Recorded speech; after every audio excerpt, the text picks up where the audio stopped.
I guess we can get started now. There'll be a few folks joining us as lunch breaks up, but I'd like to welcome you back. And what I'm going to do in this presentation, which is, it'll, for the first time I actually modified the presentation about a minute ago, so it'll be interesting to see if I can actually explain the slide I just tossed in. But one of the things that I try to do when I talk about the case method is provide a kind of a conceptual basis for understanding where the case method fits within the overall pedagogical scheme.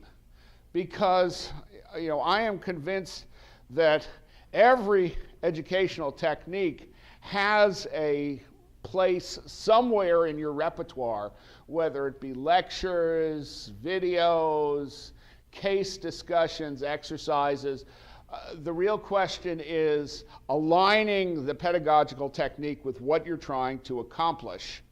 And so the case method is, particularly discussion cases, I find is I understand it best when I think in terms of complexity.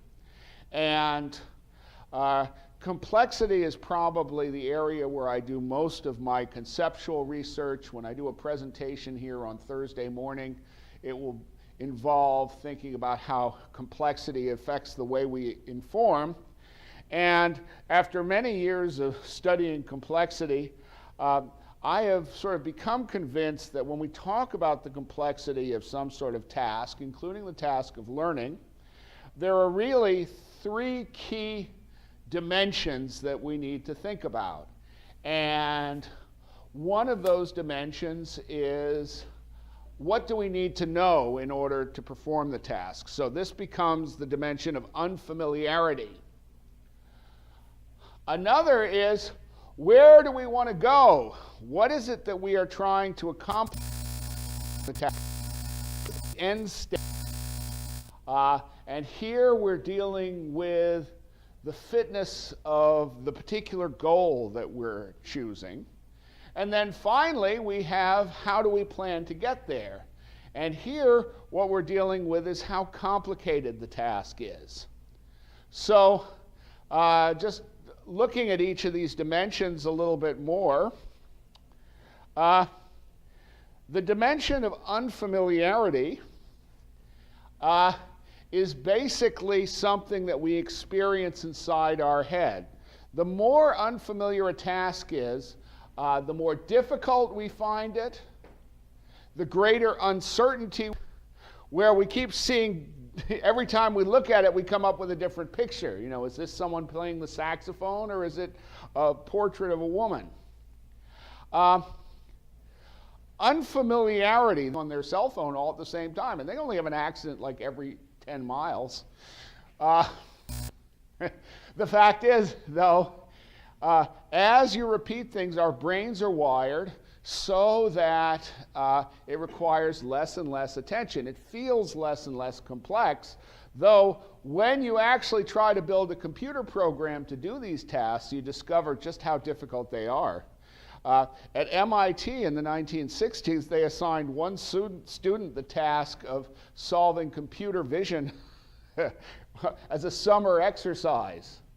It turned out that was a lot harder than they thought. And parsing natural language, even today, we still have some, well, I don't know if any of you have gotten Google voice messages written out. You can get some very, very interesting messages that way that are entirely incomprehensible. So this is one dimension of complexity. I call this experienced complexity.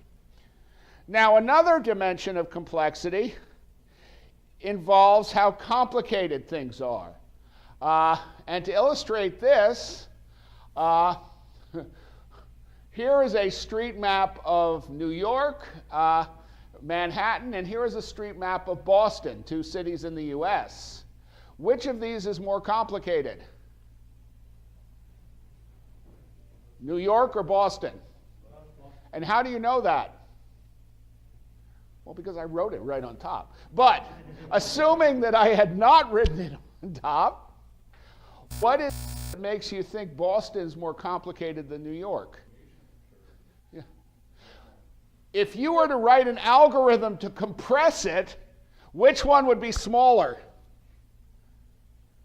New York, because basically in New York, you can locate pretty much any location simply by giving it 2 coordinates.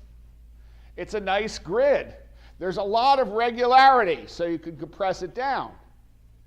In Boston, can you do that same type of compression? They will almost never be able to give you reasonable protection. But the reason is, not only do you have this pattern, but the map doesn't show, well, it does show in some cases, you've got one-way streets that frequently change. Oh, and just for fun, Boston street signs appear at random, and as a consequence, even if someone knows how to get there, I call this intrinsic complexity, because basically it is intrinsic to the problem that this one is more complex. This one requires more information than that one. So we see intrinsic complexity appears in things like procedures and so forth. And here, for example, is the last page of the Dodd-Frank bill that governs. Dodd-Frank doesn't have any financial regulations. It specifies what financial regulations need to be written. This is page 2319. In the US, our health care is more or less governed by the Affordable Care Act. As of 2013, there were over 30,000 pages to this act.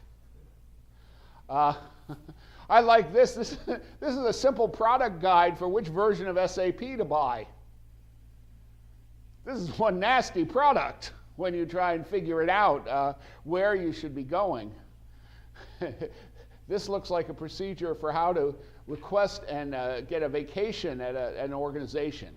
The point is that the more complicated something is, if you're used to artificial intelligence, the larger the expert that would be required to handle all the different instances of the task. Now, if we take a look at this kind of intrinsic complexity, does this type of complexity tend to grow or decline as you do the task more and more?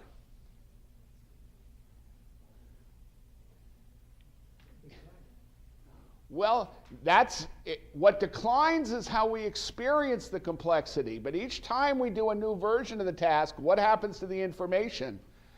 We add to it incrementally. Now, every once in a while, what will happen is it will get so complicated that we'll restructure it and perhaps simplify it. If you look at expert systems, this frequently happened. The number of rules would get up into the thousands, and then they'll say, oh, we got to figure out a different way, a different representation for this problem to make it more compact.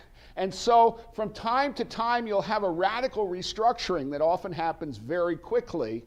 But if you just allow the system to keep going, incrementally, more and more rules, more and more knowledge gets added. This is one of the problems that you have with experts. For example, in medicine, they did some studies in emergency rooms, trying to figure out what to happen when someone comes in with chest pains. And it turns out there are like 2 or 3 measurements which you can look at which give you, in general, the best action to take. But if you talk to doctors, they'd be looking at 20 different things, because it's a lot harder to get rid of knowledge that you already have than it is to add the knowledge. So over time, you get more and more special cases. So that's intrinsic complexity. Now, the third type of complexity really deals with the complexity associated with the goal that you're trying to achieve, and I call that extrinsic complexity. because it doesn't really depend so much on the problem solver. So let me give you an example of two extremes. Suppose you have a 20-question multiple choice test where you get points for each question. If you're looking at your total score, all other things being equal, are you better off getting question 17 right or wrong? This isn't a hard question. Right. You're always going to be better off, all other things being equal, if question 17 is correct. And the same is true of question 12 and question 11 and question 1. Because the questions contribute to fitness independently. And so basically the way you get the highest score is you just keep each individual question right. You never do better getting a question wrong. Now, let's talk about recipes. So if you're trying to make a recipe with lamb, I would say the odds are very, very good that garlic will enhance it. If you're trying to make a souffle, dessert souffle, garlic probably is not such a good idea.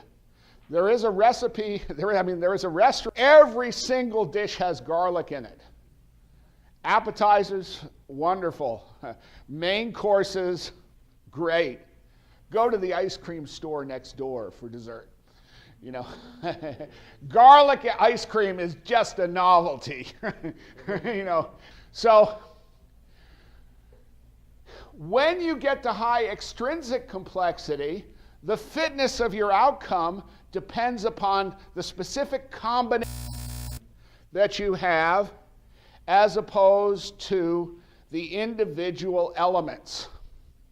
So that if you were to graph it out, basically you've got a landscape with a lot of local peaks, each peak consisting of a combination where any incremental change makes it worse. I would argue if you look at a cookbook, what does a cookbook consist of? What would you have inside a cookbook? Recipes. I would argue, at least in my mind, each is an individual fitness peak. Because if the author thought the recipe would be better with a half teaspoon of cinnamon instead of a quarter teaspoon of cinnamon, what would the author have done? Put a half teaspoon of cinnamon in the recipe. You know, the way you come up with a recipe is you basically incrementally change until you get a combination which you think you can't improve on with any simple change. That's a peak. So this cooking is an intrinsically complex environment. In fact, IBM tried to apply Watson to the process of creating recipes. And I found this out basically by Googling. I was thinking, well, I wonder if anyone's ever tried to develop automated recipe creation. And in fact, Watson has. And apparently about half the recipes Watson come up with are not too bad, and then half of them are disgusting. So essentially it hasn't found the rules, and essentially the more extrinsically complex the landscape are, the more granular the rules are. So the point is that this is the complexity, figuring out where you want to go. Remember that third dimension. The source of intrinsic complexity is decomposability. When you have when you have high decomposability, like you do in a test, if this were a 6-question test, the width of each of these would represent how many points you get for each question. When you have high levels of interaction, then a small change to one variable can have a very big outcome. For example, in the context of recipes, what happens when you leave the baking powder? What do you get? Construction material. I mean, you get, yeah. Now, when we think of a cake, have you ever heard of a chef say, well, my cake is the best cake because I use the best baking powder. I mean, we don't really think about that. You might talk about, the free-range eggs or the organic flour or removing the gluten. Oh, don't remove the gluten. That's the best stuff. For example, I have one paper that I did with a co-author where I did probably 97% of the work, but he did 3% of the refining of my work, and as a consequence, it got accepted in our premier journal. Because allowed to my own devices, I'm a little bit too outspoken for the premier journal. So as a result, I got him in to moderate. Well, it's just like the baking powder. If he had not been the baking powder, it would have been construction material, not a successful paper. Extrinsic complexity. And if you look at it in terms of a landscape, what extrinsic sets up a number of different potential scenarios for our instruction. This is the slide that I just added. And basically it deals with where do the people we are trying to instruct start out from, and where do we want to take them? Now, the easiest scenario for instruction is one where everybody starts out at the same level and everybody needs to end up in the same place. Sometimes if you have a survey course, for example, you can make that assumption. Everybody's coming in with the same basic knowledge and you want them to leave with the same set of right answers. Under those circumstances, I would argue lectures or videos are a perfectly good way of communicating the information. They're very efficient because there is a right answer. There's only one peak. If you're trying to factor an equation, there's only one right answer. Well, there's one right answer which consists of however many roots the equation has. Now, it becomes a little bit more difficult when you have an increasingly diverse set of knowledge coming in, but you want them to come out with the same basic knowledge. When I taught introductory programming, I always surveyed my class on the first day, and I found that one of the interesting things was that 50% of the students had never had a programming course before, 25% had had one programming course before, and 25% had had 2 or more programming courses before. Yet I was expected to add value to each one of those groups. That is a major challenge. And so for that course, what I did is I adopted a self-paced organization, which allowed people to move to the final goal at different paces along a variety of different paths that I provided.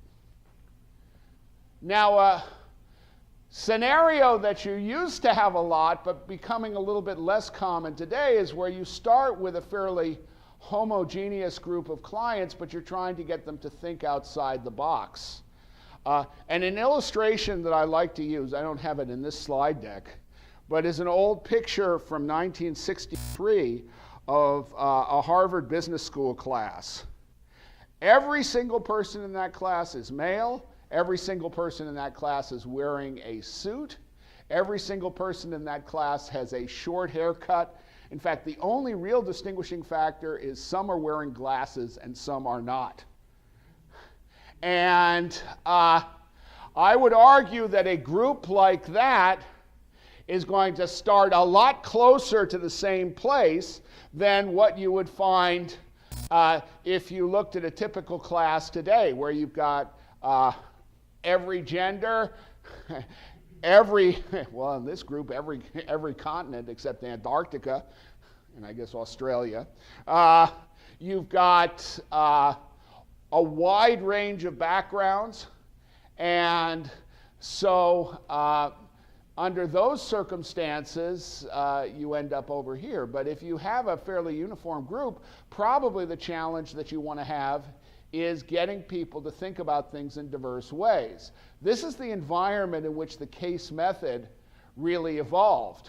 Basically taking this group of people who were fairly self-similar. This method is we try very hard to get people to look at things from different perspectives. And the goal is not to create a consensus at the end. Rather, the goal is to get people to really think about different ways of solving the same problem. Well, the messiest case, and frankly the case that most of us are now encountering in our classrooms, especially in business and the social sciences, where there's virtually never a single right answer, is where you've got the diverse set of clients and a very diverse set of potential targets that each one could go to. And I would argue here, the students need to be more and more in control of charting their own path, because as an instructor, there are simply too many possible paths for you to chart out. Constructivist learning, and this is a domain where case studies really tend to excel.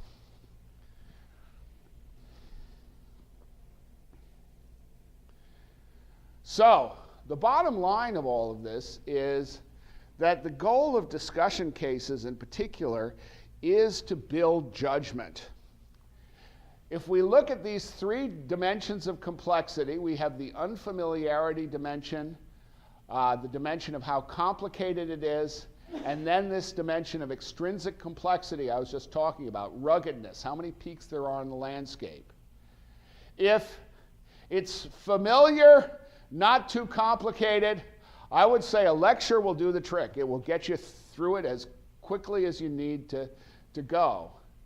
As it grows more complicated, what we need to do is we need to give people practice so that they don't have that tremendous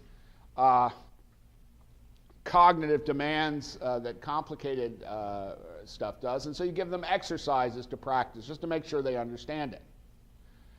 As we move into the area of unfamiliarity, if it's relatively simple, this is where example cases can be really good. So when I'm trying to illustrate a concept that I think will be unfamiliar, taking them through a story. Remember, we're very good with stories. As it gets more complicated here, what I need to do is I need to give them a story, but I need to help walk them through it. So here is where the walkthrough cases go. Now, once you get to the point where there are lots and lots of right answers, this is where the discussion cases tend to fit in. If we're dealing with familiar territory, we don't have to give a lot of context, and the cases can be relatively short. The real question is to get people to explore different answers.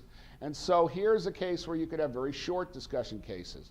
So if I were creating a set of cases for use in training within a particular organization that I did not expect to expand beyond that organization, I could write a whole series of relatively short cases, 1 or 2 pages each, that highlights a decision that needs to be made, expecting the group to fill in their own context. As it gets more complicated, we need to give it more elaboration. The discussion cases tend to get a little longer. As we move into domains that are unfamiliar and very rugged, this is where the long discussion cases tend to be most important. And this is, this is the domain that I find myself increasingly operating in today's students. When I taught introductory programming, I didn't really need to use discussion cases for that. First off, they have to understand the way a loop works. And you either understand it or you don't understand it. I could lecture them on that, or I could give them exercises to force them to learn it on their own, but I didn't need to discuss it. But when I'm dealing with the type of problems you run into in business, and increasingly in domains like cybersecurity, here the discussion is very important because the participants will learn a lot from their peers. I've written a number of articles specifically dealing with the benefits of peer-to-peer learning because we learn best from those who are self-similar to us, because that helps us establish a goal. So, another way of looking at this is through the lens of Bloom's taxonomy. How many of you are familiar with Bloom's taxonomy here? So those folks who work in education are basically what Benjamin Bloom did in the late 1950s was he argued that problem-solving skills come in essentially 6 dimensions. Acquiring knowledge, developing understanding, applying knowledge to basic cases, analyzing cases, synthesizing knowledge from diverse sources, and evaluating, making complex choices. Now, there are different versions of Bloom's taxonomy. There's a revised version which replaces synthesis with creativity and switches the order. But I would argue thinking that one is better than the other is a mistake. For real-world problem solving, you need to have all 6 of these skills operating together. One of the problems with a lot of what we do is, for example, when you have lectures, you tend to focus on knowledge and maybe, if you're lucky, comprehension. Though honestly, I can lecture for half an hour on a syllabus, and 2 weeks later, students are still asking me what's on the syllabus. But you don't move down into these higher areas. What I would suggest is that when you deal with long discussion cases, knowledge and comprehension come from trying to understand the context. Application means taking any tools you've already learned and thinking about how they might be applied to the case, along with analysis. The synthesis and evaluation are critical. Evaluation here is that choice between differing alternatives. And so what the long discussion case does is it basically forces to use all 6 of the cognitive skills. With the short discussion case, what you're doing is you're assuming that people are coming in with these lower levels and basically you focus on the higher levels. But I would suggest from a real-world problem-solving point of view, it's good to have all 6 levels. And by the way, the same thing happens when you go in to write a case. This is one of the things that I have found with my students, is that when they go off to write a case, they're forced to exercise all these skills. When you first go in to write a case for a student, it is like drinking from a fire hose. You're getting all this information familiar with. You're being presented with decisions being made by individuals who have all this tacit knowledge that you don't have. And so the questions they're asking don't always make sense. And you're going to have to try to translate that into something with the student. There is, I think, tremendous value to that exercise, which is one of the reasons that I really like doing case writing. So that's basically all I have to say specifically about the learning. If you're interested in improving the judgment of your students, then I think cases are a great way of discussing cases, is a great way of doing it. If you're interested in having them become better at solving equations or graphing data or something like that, I don't know that the case study is going to be that effective. I believe as an instructor you really need to have a toolbox of different pedagogical tools that you can use. But I do think that the cases are a very powerful tool for building that type of thing, provided they're properly facilitated and you understand what you're trying to accomplish. And that'll be what I talk about next.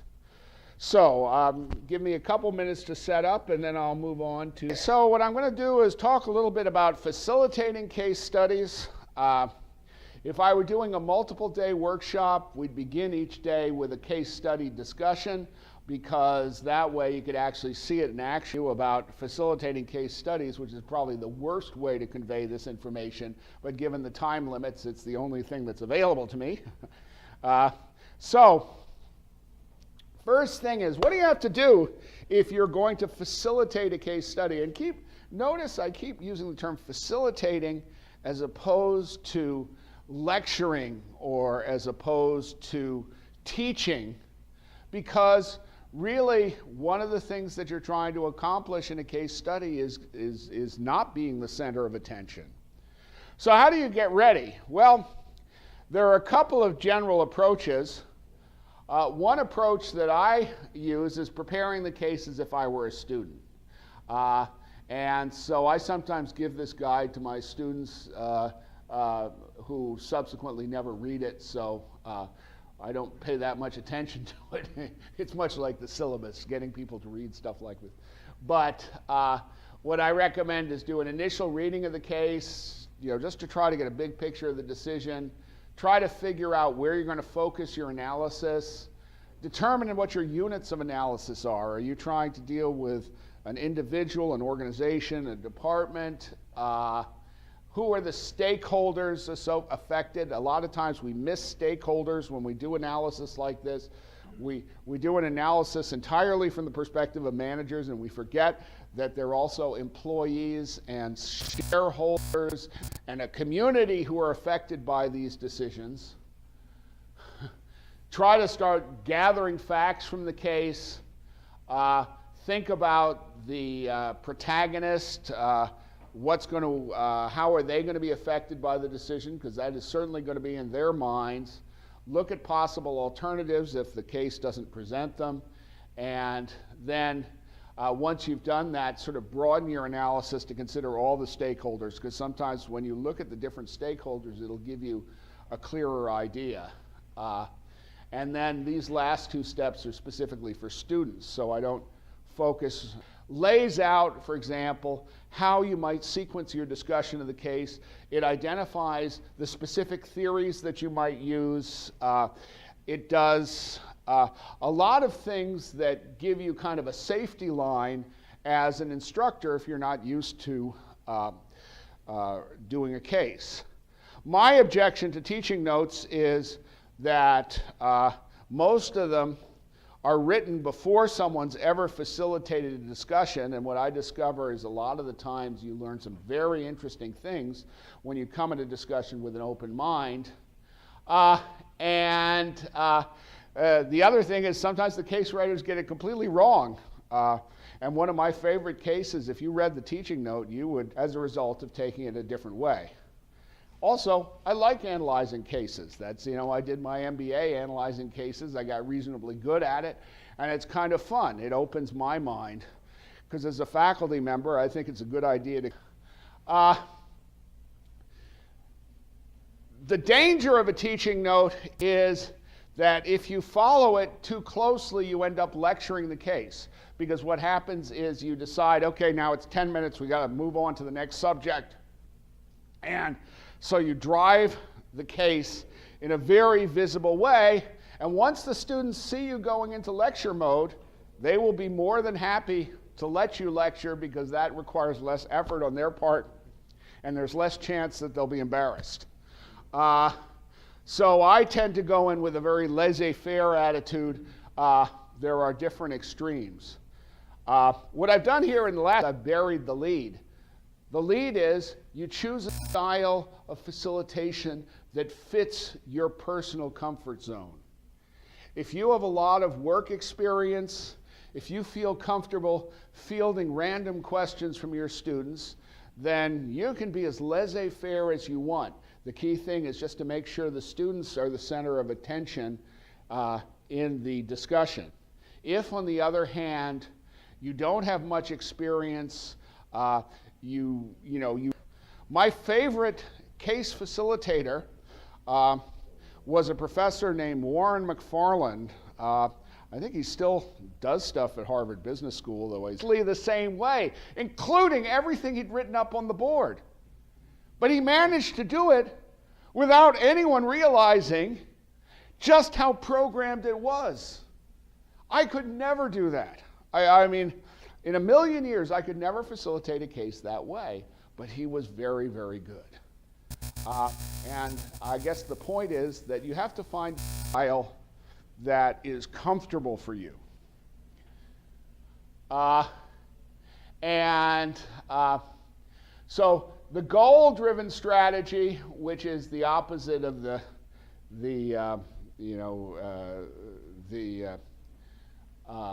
opposite of the highly programmed teaching note strategy, basically, and this is the strategy that I use, is usually in a case I'll identify 10 or 20 things that I think might be interesting.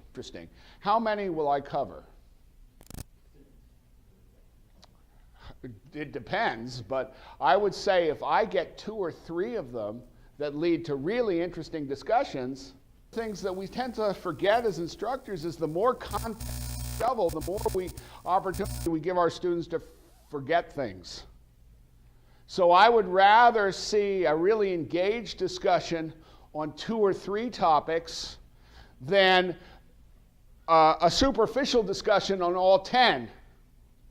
Because I think ultimately there'll be a lot more retention of learning from those 3 or 2 really interesting discussions than there would be from 10 superficial discussions. I think the superficial discussions basically give you about the same benefits as lecture. And the studies they've done of lecture suggest that the drop-off rate on retention is astonishing. In our program, we developed an assurance of learning regimen to demonstrate how much our students were learning. And one of these things, so at the very end of the program, what we did is we devised tests that covered the elementary concepts that we taught in each of our core courses. What we discovered was the core courses that they were taking at the time, they did really well at. The core courses that they took 2 semesters before, it was as if they never happened. We literally had one semester where they scored worse than random guessing on the programming test. And this is a multiple choice test. I mean, it's as hard to score worse than random than it is to score above random. And so we came up with a solution. We moved the test back to the end of the class so that and scores improved dramatically. The problem is that looks good on paper, but what it suggests is that our teaching was for the workplace. So, yes? So with the understanding that you'd rather cover 2 topics well, do you ever go into a case with mandatory topics? I absolutely want them to talk about this. Yes, and one of the most common type of mandatory topics is a topic that I know from experience that they're not going to get to, but they will recognize it at the end. And so a very good example of this is an ethical dimension of the case. So often people analyze the cases without thinking about the ethical dimensions of the case at all. And so, my own view is that the biggest ethical problem that we have is when people get into a situation and they start to violate rules without realizing they've crossed ethical boundaries, and by the time they realize it, it's too late. The boundary's already crossed. They're committed. So as a result, if a case has, I think, an interesting ethical dimension, what I will normally do is try to bring it to a sort of a close 10 minutes before the case is over, before the period is over, and then say, now wait a second, have we thought about the ethical issues associated with this? So that would be an example of something. Now I can drive a discussion towards a certain topic, and normally at the beginning of the case discussion, I can move into a particular topic relatively easily based upon the questions I ask. But then basically I flip from topic to topic until the students start to get really engaged, till we start to get a lot of back and forth. And then what I'll do is I'll let that continue, even if it continues for quite a while, until I feel like we've said what needs to be said, and then I'll sort of move it along. And because those discussions often take a certain amount of time, that's why I end up with 2 or 3 topics. So I can usually get a pretty good idea of what the first topic I'm going to discuss is, and if there are topics that I know need to be raised and are unlikely to come up during the regular discussion, I can put those towards the end. But, it really depends. And sometimes cases work really well. Sometimes cases, don't seem to resonate the same way. And when I find a case that really resonates, I tend to use it for quite a while. And so as a result, occasionally in my curriculum, you'll find cases from the late 1980s or late 1990s because they tell enduring lessons. Because a lot of times, even if the technology is way behind, it's interesting for students to see the fact that a lot of the same issues they face with today's technology we were facing 30 years ago. So I moved into massive digression there, which is all right. So this is basically, this basically is what I call the effectual strategy. And that pretty much, I've already said pretty much this. So during a class discussion, typically it's about 75 minutes. I usually spend about 5 to 15 minutes on what we call the cold call opening. One of the big challenges that we face in Be Unprepared, I deal with that in two different ways.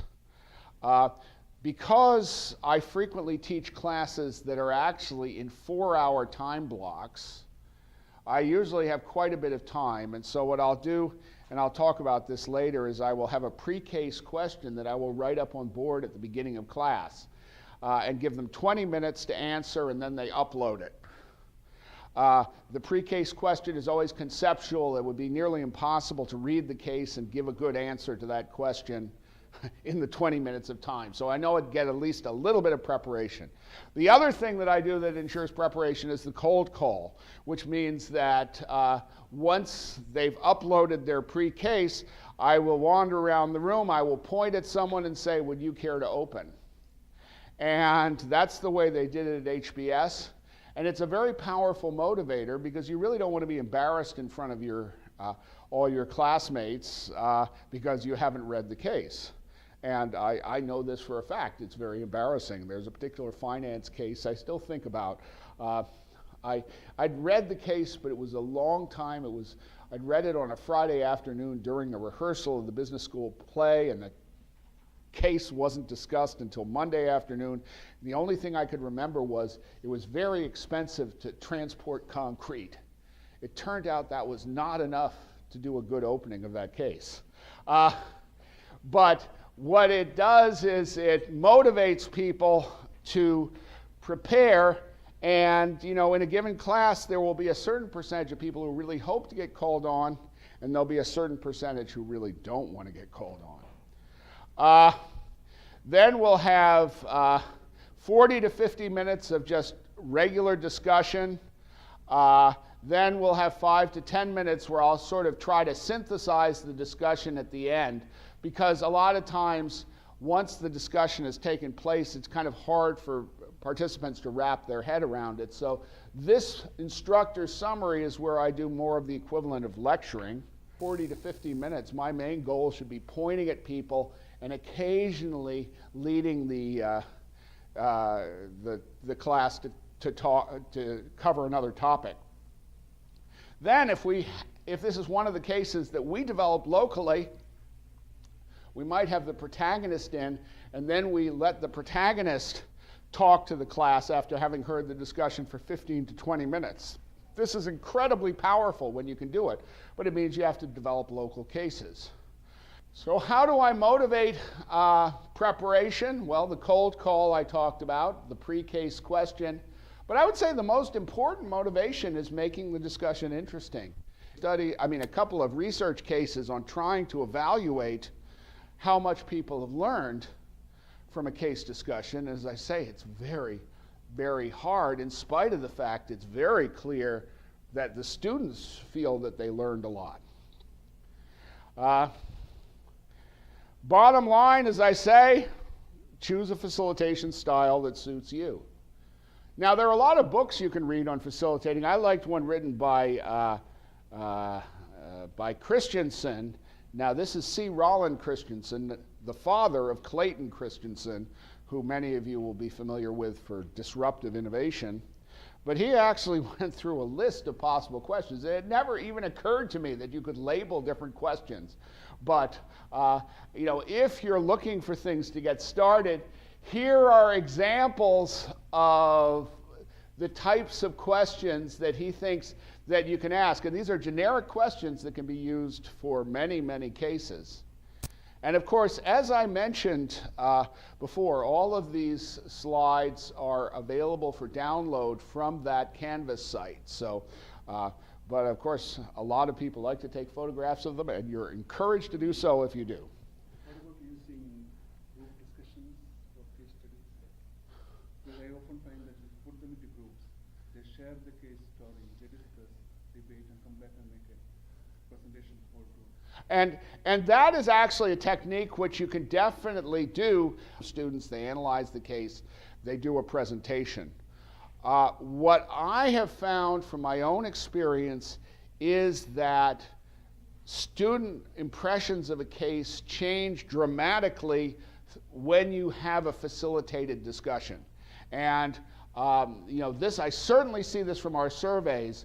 The students feel that they learned more from the discussion than they did from preparing the case. And in fact, I asked the question, which do you learn more from? And they always say, well, we learn more from the discussion. The problem with breaking up the students into groups is there's no facilitation. And so as a consequence, a lot of times they will sort of, they won't get all the nuances that an instructor can lead them through. However, it is a very excellent exercise, and I've actually participated in some case competitions, and the students love that as well. And I think that they can learn a great deal. We came second in our team. The first time it went to the CA Technologies case study, we came out second in the world with very little preparation, because I kept insisting that our students, during the training period, I kept saying, well, you got to think out of the box. And when you're competing against 30 international teams, the judges get tired of hearing the same analysis over and over again. So when someone comes in and does something really radical, it may not take you to the top, but it'll get you into the finals. And that, as I say, the big concern that I had from that is that so many of the analyses end up being very, very similar, given the way people have been trained. And so, going back to that picture where I talk about moving from one peak to multiple peaks, that as an instructor is something that I can do. Not all instructors like to do that, by the way. I mean, not all faculty members like to encourage radical thinking, but that's something that I rather enjoy doing. So, one thing, here's a slide you can photograph. One thing that I do encourage you to do as an instructor is, no matter how scared you are, project confidence. If we look at those two slides, which is more confident, the left or the right? Is there anyone who thinks it's the right? There have been some studies, and now there's some question as to how valid those studies are, but there were a lot of studies that basically argue not only does this make you appear more confident, but it actually also releases hormones in your brain, hide in the corner and lecture, use the podium so that nobody can see you and all tight. First off, commanding every desk. Now, I'm not going to on this because if I dump all the equipment, solid table, I'd be all over it, because it just makes people feel like you know what direction you're taking them in, no matter how little you actually know.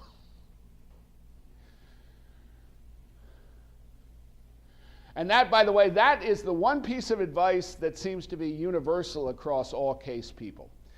Project confidence. Everything else you will find people who do it one way, people who do it another way. But, and I can tell you when we had faculty members who came in and did not project confidence when I was doing my MBA, we would eat them alive. Which, you know, suggests that we didn't have an awful lot of empathy. We had this poor instructor who was her first year teaching at HBS. She wasn't from business school. She had a background in psychology. She came in, and the first couple of days, you could tell how nervous she was. And a bunch of idiots in my section actually put together a petition saying that we wanted a different instructor. Needless to say, I did not sign that particular petition. But the thing is, she learned very quickly. And by the end of the semester, she was incredibly popular because, you know, she'd managed to figure it out. You know, people can learn. And that's the thing. You can adapt your style. So they put together another petition suggesting, equally ridiculously, that she should be given tenure. Now, can you imagine what the dean would think of these arrogant MBA characters? You know, because remember, at Harvard, every program has a required course in arrogance. But can you imagine what a dean would think getting this petition? It just suggests that they were so clueless. But you know, welcome to that world. But projecting confidence really does help. So. Normally, I'd open the discussion at this point, talk about issues that were, you know, that I haven't talked about. If there are any questions, raise your hand, because otherwise I'll move on a little bit to online facilitation of the case method, because cases can be used online as well as face-to-face. So what I have found, but don't let me discourage you from asking questions. We have less time than I need, but that pretty much always happens. Yes, go ahead. I have a question on the grading. In fact, it's the most difficult part of case studies and Oh, yeah, you're preaching to the converted here. Oh, it's excruciating. how do you do it? Well, the way I do it is, first off, I use a very wide bounds. When I was at Harvard, they basically assigned 3 grades. The top 15%, 10 to 15% of the class got excellent. The top, the middle 80% or thereabouts got satisfactory, and the bottom 5 to 10% got low passes. When you deal with extremes like that, it's usually pretty easy to pick out the extremes, and everybody else gets satisfactories. How do you motivate the students, for instance, they fail? Well, that's what you find is that if they get consistently low passes, then, and I don't use low pass, I use weak, then usually they'll come with me. A lot of the courses I teach are capstone courses. And in a capstone course, there is really very little incentive to flunk students who don't go out of their way to be flunked, because they're about to leave the program. If they're ignorant, well, I'm not going to be able to fix it all in my course. And when I'm teaching graduate courses, I normally will have normally the sort of the lowest grade you would assign for someone who's doing satisfactory work is a B. So I usually will end up splitting the class halfway between A's and B's. And for my students, especially the ones from India, a B is just agonizing. So they will actually work very, very hard for that A. In a case discussion class, if I get a class that does a really good job discussing all the cases, I will raise the curve, because ultimately one of the most important things your students do in a case discussion class is they affect the quality of the discussion. And if the quality of the discussion is very good, then then your students are doing their job. That's one of the things I try to emphasize to them at the very beginning of the class, is how vulnerable I am to their participation in the discussion. And so a lot of what I will say is, look, you can do this. If we get good discussions, I'll be a little heavier on the A's. If we get bad discussions, I'll be a little heavier on the B's. Yeah, but what do you do with, you said the last 3%, that is very important, and without it, it doesn't work. It's a student that is very quiet and suddenly...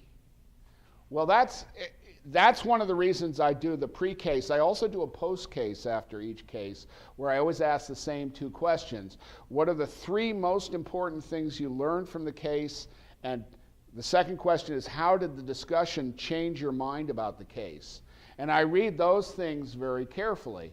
And a lot of students find that's really hard to manage. But by looking at the pre-case and post-case, I can at least determine if they're prepared. If they're not talking and their pre-case and post-cases are really lousy, then they're just not preparing enough. And I don't have no problem giving them a C or whatever grade I feel appropriate. But on the other hand, if their pre and post cases suggest that they've done a lot of preparation and analysis, then then I'll give them, they won't get a straight A, but I'll recognize the fact that they've done a reasonable job. And it's interesting, I sometimes have an online session as well as my regular face-to-face classes. And very often I'll get a different group participating enthusiastically in the online session than I will in the face-to-face session. I remember one of the toughest classes I had, and this one I basically threw my hands up on, is I had a class where I had 3 students who were from China. They were identical triplets, and I literally could not tell them apart.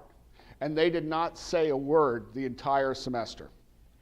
And literally, I couldn't tell them apart. What I was told is the first thing I should have done was to separate them, keep them from sitting together.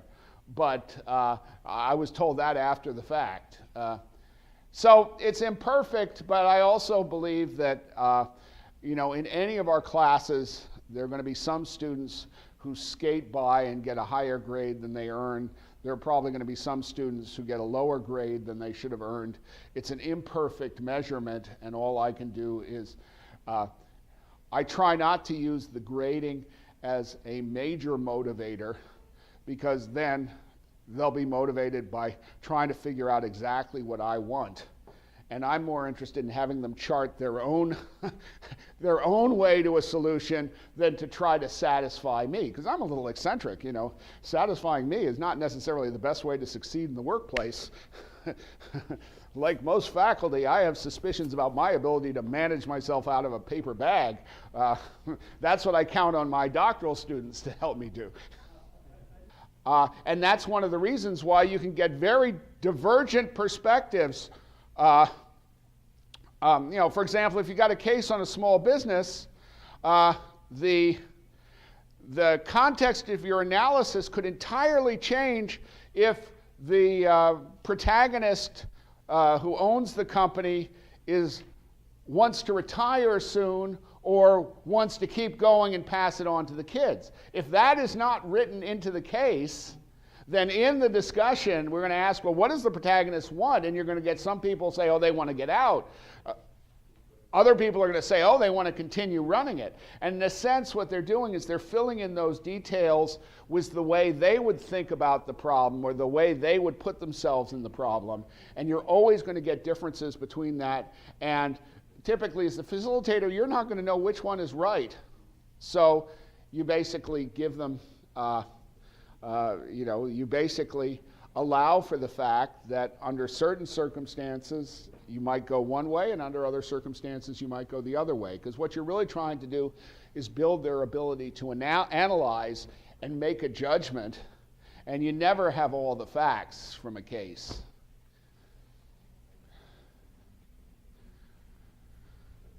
All right, well, let me just quickly well, beyond quickly, I guess I'll run through some slides.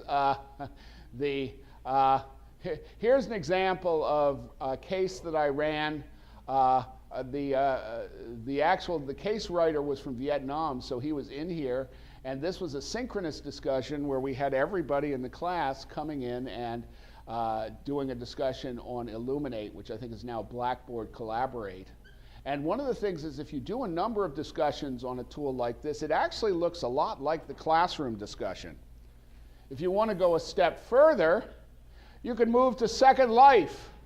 I don't personally recommend that. I actually find it very distracting to facilitate a case. This is me here. On one case, I had the creature from Spawn over my head snapping at me throughout the entire discussion. It was very unnerving. And you don't necessarily know which of your students is Darth Vader. And there's a certain amount of inappropriate dressing and stuff like that. But it is an interesting experience. So I used to require my students to do one case discussion on Second Life when we were doing online, and that was usually enough. The technology is a bit of a problem with that. It's probably less so now, but of course Second Life is going out of style. Now, asynchronous discussions, which is the way I normally do them, what I will do is I will basically assign 6 to 8 questions to specific students, say you all have to answer this question by a certain date, then the discussion opens up, and everyone is expected to participate. Found is in a week-long discussion, I'll typically get about 100 to 150 posts, which is 30 to 50 single-space pages. Oh, it's a nightmare to grade. But our distance learning folks have looked at the case discussions we've had, and they have been just in a state of shock that at the level of quality they get, which suggests to me that they've got the bar set pretty low in terms of the quality of these discussions.